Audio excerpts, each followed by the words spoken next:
Math Study Tips by Marvin Bittinger, PhD. Hi, I'm Marv Bittinger, a retired math professor from Indiana University, Purdue University at Indianapolis. I started teaching in 1968, but eventually became a full-time math textbook author. Counting all the originals and the revisions, I have published over 250 books over my 53-year career. What we consider in this video is a compilation of the math study tips that I've accumulated over my years as a student, as a professor, and an author of math textbooks. By all means, I don't want to come across as a person whose career and learning just dropped out of the sky, because I had my bumps in the road along the way. Many students ask why I love math. Well, I like the beauty of the symbolism. I enjoy the graphs and the artistic look of many of them, and the fact that now they can be done quite perfectly using computer software. I love the equation solving. It's like solving a puzzle. I love the imagination and the creativity, and I especially like the power of the applications of mathematics. That power awaits you. So let's look at some tips. Maybe they'll help to change your viewpoint about math. First of all, commit yourself to hard work, keeping up your homework. So easy to say, but sometimes so hard to do. Math is like a building, each floor resting on the other.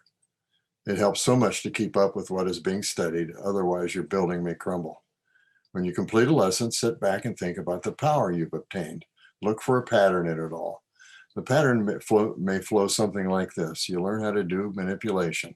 Say you can add fractions, or maybe you learn how to factor equations. Then you use that manipulation to solve equations.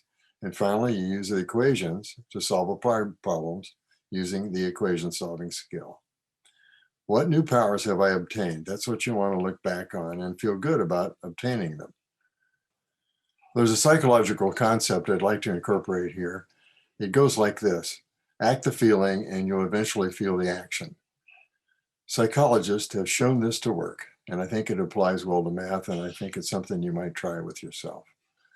Another way of saying it that some entertainers even use before they perform: fake it, then feel it. So if you fake that you're obtaining the power of math and you do that enough times, you'll eventually feel it and you'll enjoy it more. And ask yourself, what new powers have I obtained? And be pleased about them. Let the joy of these new powers generate a fervor to obtain more power through math. Test taking. One quick tip I like to give to students is to make your test prep ongoing. In other words, instead of waiting all the way to the end and getting ready the night before the test, do it along the way. Do a couple of review problems each night. Then you make that test prep a little bit easier and not as impactful right before the test. Another problem I hear so often over the years from students is the statement, I could do the homework, but I had trouble on the test. Well, let's look at this in a couple of ways. Suppose I gave you $150,000 and you have to get correct answers in that job. What would you do? Well, you'd check your work, maybe do it over again, do the problem over again on a fresh piece of paper, maybe do it in a different way, maybe use a computer or even a graph to help you with it. Your job depends on accuracy and correctness. Your grade does as well. Let's look at a basketball analogy. You want to learn how to make free throws during a basketball game. What do you do about it? Well, in daily practice, you practice free throws. When you go to the game, before the game, you would practice free throws and then play the first half. What do you do when you go in at the halftime? You have your meeting and then you come out and you see players shooting free throws again before the second half.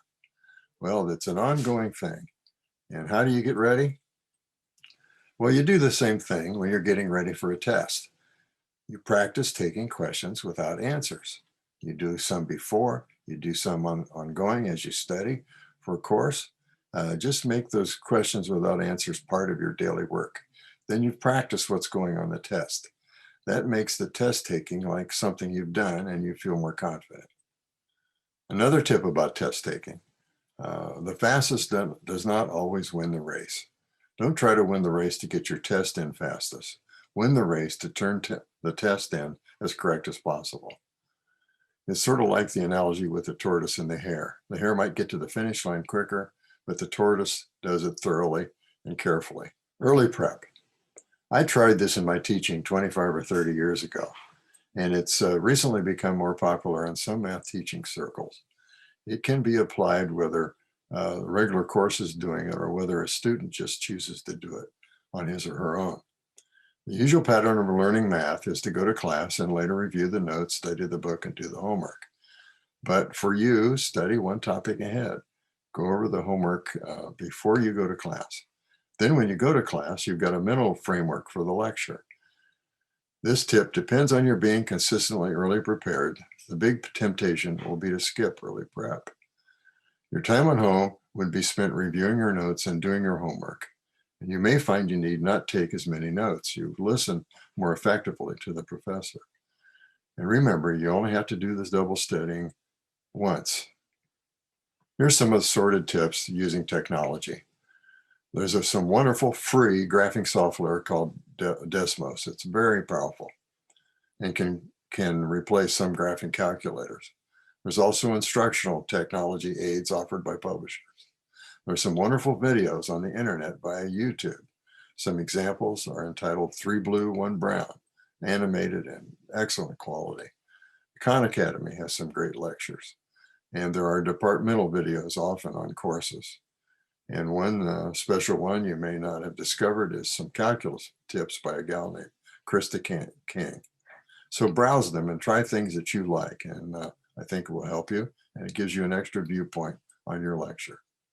Some closing tips. Many students are shy about meeting the professor. Make contact with him or her. Get to know him. It can't hurt your results. Another, which is not so much in vogue now, but I greatly believe in, is to memorize certain important formulas, say for factoring polynomials or rules for manipulating logarithms. There are lots of them. Make your own flashcards.